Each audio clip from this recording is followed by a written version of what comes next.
Bonjour tout le monde et bienvenue sur Home Kitchen. Alors aujourd'hui on va faire une vidéo express. Si vous êtes un habitué de la chaîne, vous savez sûrement que on a l'habitude de faire plusieurs sortes de vidéos. Parfois on a des formats un petit peu trompe-l'œil avec des vidéos qui sont un petit peu plus longues pour faire des simili-poissons, ou bien des rôtis de 7 ans ou ce genre de choses. Parfois on a des vidéos qui sont un petit peu express, courtes, pour des idées de menus un peu rapides. Aujourd'hui c'est le cas. Et puis parfois on a aussi des vidéos blabla où juste on se parle de différents sujets. Donc aujourd'hui j'ai dépassé les 6 mois de grossesse et j'avoue que ça commence un petit peu à me peser. Donc on va plus ou moins retourner comme cet été vers des formats un petit peu faciles, rapides, qui sont accessibles à tout le monde. Donc des recettes un petit peu plus courtes, même si bien sûr, voilà, quand il y aura la motive, il n'y aura pas de souci pour faire des recettes un petit peu plus costauds, pour Noël par exemple, pour les fêtes de fin d'année, etc. Donc aujourd'hui, on va s'attaquer à un classique que j'adore, c'est le fameux boulette petits pois pommes de terre. Normalement, c'est une recette de tagine algérienne, il me semble. Bon, après, il y a toujours des petits débats dans les commentaires parce que j'aime bien faire des recettes orientales qui sont d'origine d'Afrique du Nord, donc le Maroc, la Tunisie, l'Algérie. Et donc, comme chacun le sait, il y a toujours des petites disputes sur nous les Marocains, on l'a fait d'abord. Non, c'est les Tunisiens, non, c'est les Algériens. Donc vous me direz dans les commentaires, mais je pense que à la base ce plat est algérien. Il s'agit donc d'un plat avec des bonnes petites boulettes, des petits pois, des pommes de terre, parfois des carottes, du persil, de la coriandre, des petites épices. Enfin bref, c'est un repas qui est facile mais vraiment gourmand et réconfortant. Et je pense que c'est un petit peu ce qu'on a besoin en ce moment dans cette période.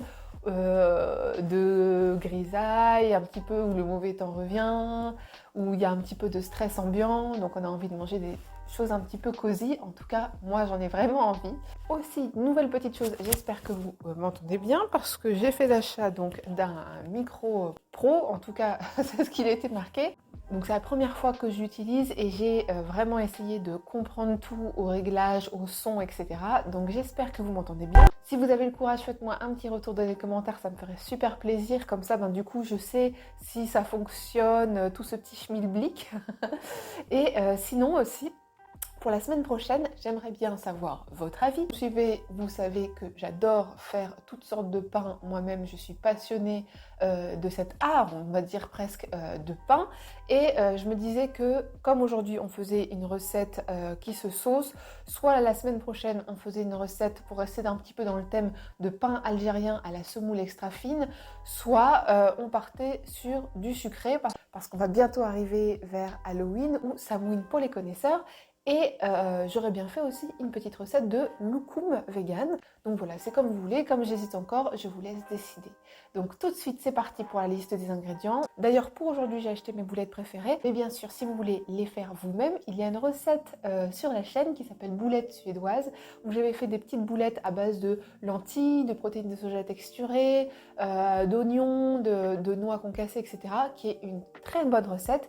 Donc si vous avez plus de temps et que vous ne désirez pas acheter des boulettes vegan toutes prêtes, vous pouvez aussi aller vers cette recette. Je vous mettrai le lien bien sûr en description ou quelque part dans la vidéo quand je ferai tout mon petit montage. C'est parti. Donc comme je vous ai dit, ça va être une recette rapide et comfort food. Donc moi j'ai pris les boulettes de chez Apivore. Vous pouvez les commander, elles arrivent en 48 heures, 3 jours chez vous. Franchement, je n'ai pas de partenariat avec eux, mais de mon avis tout simple, elles font partie de ce qu'on fait à peu près de meilleur en termes de boulettes purement végétaliennes, tant au niveau de la compo que du goût. Franchement, vous serez pas déçus. Ils se livrent par 1 kg, donc comme ça vous en fait quand même assez pour faire plusieurs petits plats. Ensuite, moi, donc j'ai pris des petits pois surgelés, c'est toujours pratique. On aura besoin aussi de 2 carottes, un petit peu de persil, mais vous pouvez prendre de la coriandre. Ça dépend ce qu'on préfère. Il y en a qui font plus avec le persil, plus avec la coriandre.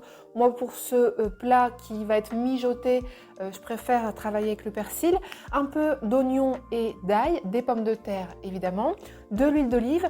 Là, c'est pareil, j'ai pris 2-3 cuillères de concentré de tomate, mais certaines vont faire ce plat avec du coulis de tomate. Moi je trouve que le plat est vraiment bon tel qu'il est, avec quelques épices, etc.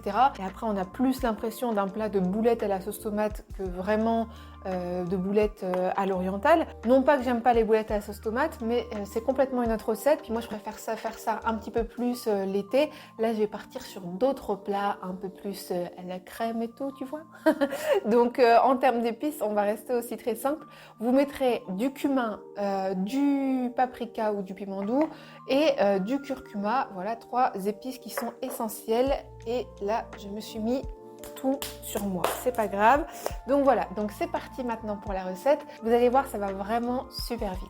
Alors, on va commencer par faire chauffer un petit peu d'huile d'olive dans le fond d'une marmite. Donc moi, malheureusement, ma tagine ne marche pas sur de l'induction, donc j'ai pris ma cocotte en fonte qui va très très bien pour ce genre de recette. J'ai des plaques au gaz dans ma cabane de traiteur, mais c'est pas du tout approprié pour filmer, donc ça va très bien marcher comme ça. Et une fois que l'huile est chaude, on va mettre notre oignon ciselé, voilà, à faire dorer. Donc juste un oignon jaune émincé tout petit. Quand les oignons sont translucides, on met maintenant l'ail émincé, j'en mets environ 3-4 gousses. Et pareil, on le fait dorer doucement. Quand le tout est bien doré, ça y est, je vais faire dorer mes boulettes en même temps. On les fait revenir de tous les côtés. Quand elles sont toutes belles, qu'elles ont une jolie couleur, on va venir mettre nos épices pour les faire griller en même temps. Donc je commence par le cumin, le curcuma et enfin le paprika. En général, c'est à partir de ce moment-là que ça va commencer un petit peu à grésiller, à coller, et c'est normal. Les épices, ça accroche toujours un petit peu, c'est pas grave. De toute façon, ensuite, on va mouiller avec un petit peu d'eau, du concentré de tomate, etc. Mais là, il faut laisser griller les épices environ une petite minute, voilà, pas plus, comme ça, ça crame pas. Mais c'est ça vraiment qui va donner tout ce petit goût oriental qu'on aime. Après cette petite minute à faire griller les épices, donc on va rajouter nos 2 cuillères à soupe de concentré de tomate, le persil haché et on couvre le tout d'eau à hauteur, comme ça. Maintenant, on va laisser reprendre à ébullition et on va s'occuper de la taille de nos légumes. Donc moi, je vais mettre pommes de terre et carottes. Et quand la sauce recommence à bouillir, on peut ajouter donc nos légumes. Donc moi, je vais mettre mes pommes de terre que j'ai simplement coupées en quartiers.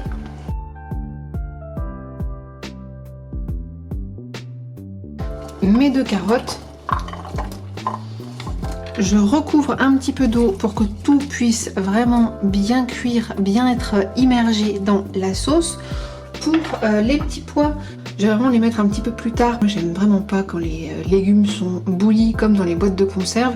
Donc ceux-là je les réserve pour environ 10 minutes avant la fin. Et maintenant on va mettre un couvercle et on va simplement attendre que les pommes de terre et les carottes soient cuites. Et quand tout est tendre, ça y est, c'est le moment d'ajouter nos petits pois.